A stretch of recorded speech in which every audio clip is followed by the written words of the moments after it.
not yet understood that they have been attacked. Sometimes it takes 6 months to 8 months to a year or over to find out that you have been hacked. And this is quite important because the time it takes to understand that you have been hacked increases the times of recovery and the overall loss any firm and organization may eventually have to bear. Now, I would like to do an icebreaker exercise. I know it's hard to do it, especially since you only have a chat as a means of communication. But my icebreaker exercise is quite simple, and I will pull out the chat so you will see it right here. Now, I'm asking anyone who wants to tell me something about this, a very, very simple question, like that's about yourself, that just to get to know each other while we run this class. And my question is quite simple, and it is, can somebody write their last name on the chat?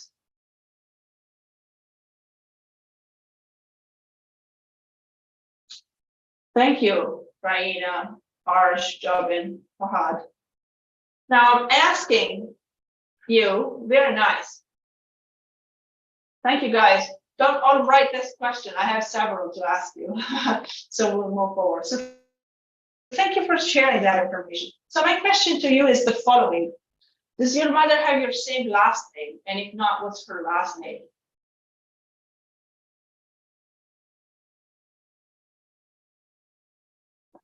No, they don't, right? What's their last name? Okay, don't worry. That's enough. Don't write it all. Very interesting. Now, in some countries, it's quite common as a culture that people, when they get married or they form a family, they change their last name, right? And they all take, one last name that is either made up or it's the last name of, one of the two people, or it's a combination of, the father and the mother and so on and so forth. That's actually quite interesting. It's very cultural, if you wish. In Italy, I don't think it's possible, but it really depends on the country. Now, another question I wanted to ask you is the school you went to. Are you done with school? Or are you still in school? And what's your school name? Okay, so you're done.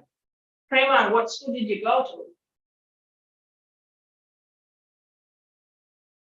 St. Anthony, 4th year. Oh, quite interesting. So some of you are done. Okay, Jena University. Okay, nice, interesting. I see, DPS, nice. Cool. I could go on and ask you for other questions. Like, what sports do you like? What's your favorite sport? Cool, right? You're quite interesting. You're doing cybersecurity, so you know where I'm heading at, right? Football, basketball, cricket. Nice. Cool. Now I'll tell you my part of the story so that it doesn't seem like it's one way. We share information. Okay, cool. I see you're a student.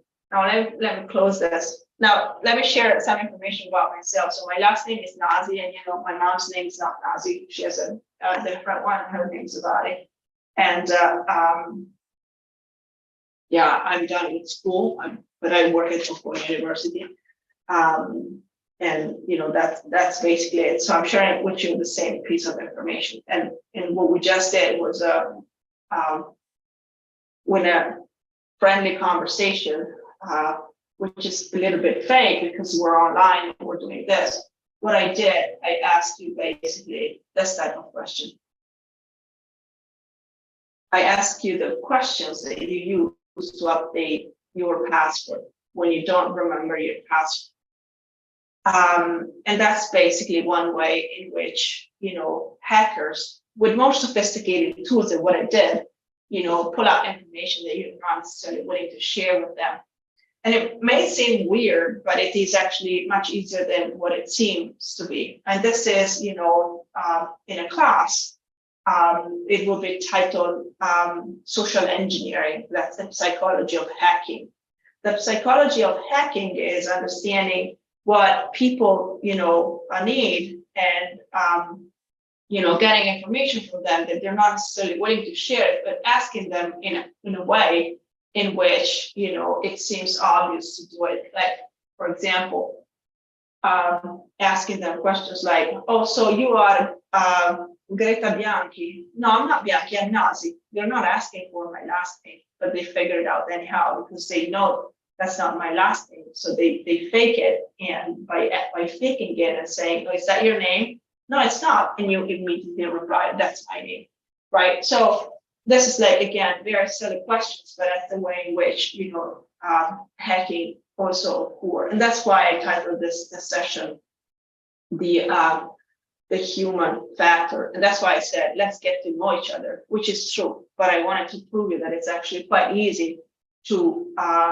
eventually get into possible threats that may lead to unintended negative consequences. And by the way, October is the month of cybersecurity awareness. So some of you wrote they are taking free resources, free classes on cybersecurity online. I encourage all of you to go online and check for all the initiatives that the different countries, and the EU in particular, I'm aware of their initiatives, have, where they teach you and train you so that you don't get into this type of incidents, if you wish. Now, after your security question, this suggests the reason why, even if it's tough, and I'm the first one to complain, two-factor authentication is actually needed, because it's not enough just to address this question, but you need, a secondary device to prove that's actually you. So don't get frustrated when you're being asked to punch a code, or when you're asked to go to your phone and confirm that it's actually you. They do it in favor of protecting the integrity, the confidentiality, and the availability of your information to access the services you need for your life. Why is that? Well, because cybercrime is a criminal activity, any criminal activity that's related with using computers. And like literally every 3 seconds, somebody suffers from identity thefts online because of it. And it is a nightmare. It's a psychological nightmare, it's an emotional nightmare. It has a lot of economic implications most of the time. And if you think about this, if in the past, the biggest criminal activity in the world was drug related, drug crime is not the more interesting anymore to criminals. And why is that? Because the cost of cyber crimes is, if you wish, quite cheap, quite easy to do, like a phishing campaign. I'll talk about phishing in a little while. Including hosting and phishing kits, is about $500 per month. An average price starting around $30 per month. And this leads to, if you wish, the opportunity of hacking, into some systems and getting certain kinds of rewards. Ransomware. There's ransomware attacks. What are ransomware? It is an attack that's aimed at getting into the system of an organization, basically locking it up and asking for a ransom, so for money back. And only if they pay you, you give them basically the code to unlock the system and start their operation. What is one of the most famous ransomware attacks that recently occurred? It is one that occurred last year to Colonial Pipeline, which is a private operator of the United States East Coast, a gas pipeline. And their system, their administration system, so the IT system, not the OT system, where the OT system is the one that runs the pipeline. So literally that says that gas has to be transferred, that they stop transferring gas and so on. So it was into their billing system, basically. And it got hacked, and they locked it up, and they said, you want it back, you need to pay a ransom. What happened in turn was that the pipeline shut down. And there are some reports that show that the company paid the ransom, and the hackers were actually, they honored their note, and they gave the code back. The United States was 2 days away from suffering major economic and social problems. And that is quite relevant. And the reason why it's quite relevant is because, what was happening was that people were going to lose their job. They were starting to panicking because they didn't know what was going on. Everybody went to the gas station to fill their cars up. And so you never know what type of reaction an incident like that may cause over a population. So just to be aware that, and by the way, the hacker of this company did not actually write the code of the ransomware. They rented it out. Now, please be aware that I'm not suggesting any of you to become a hacker, a criminal hacker. But I want to tell you that the cost of cybercrime is huge. We're talking about $6 trillion a year, $500 billion in a month, worth in economic net value of cybercrime today. And that is the reason why we need to be, first of all, we need to protect ourselves, and we need to invest into the protection of our firms, our institutions, and our society. Now, what are the threats? I kind of already explained it to you by talking about Colonial Pipeline.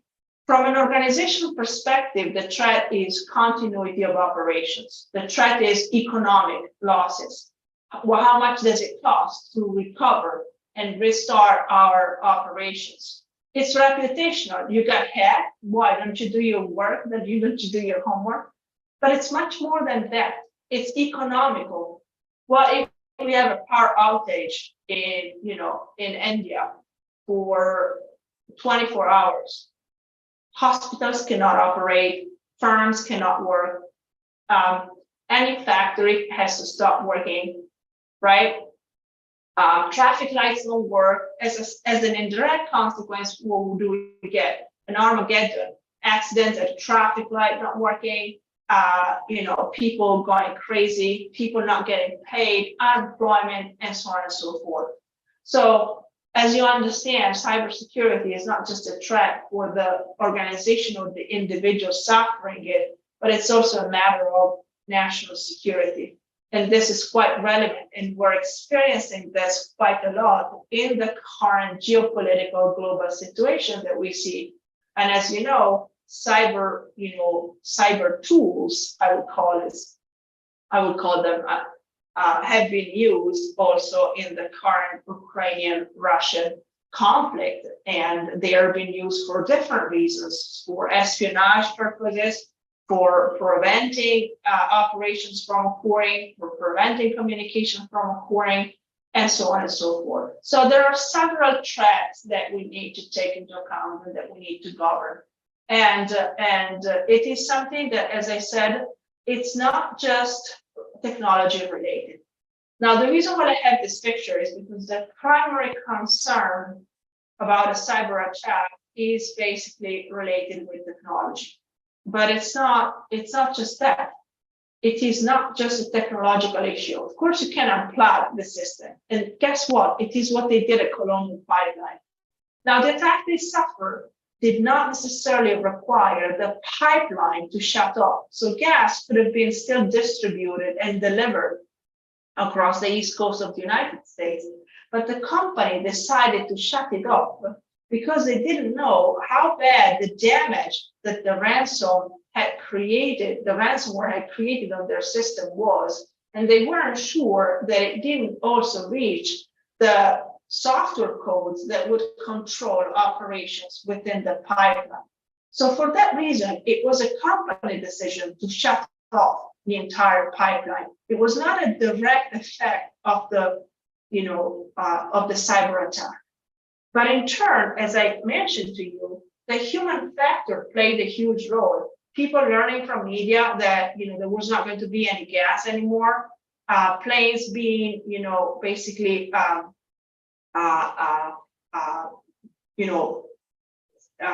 kept on the ground because no gas was being taken to the airport.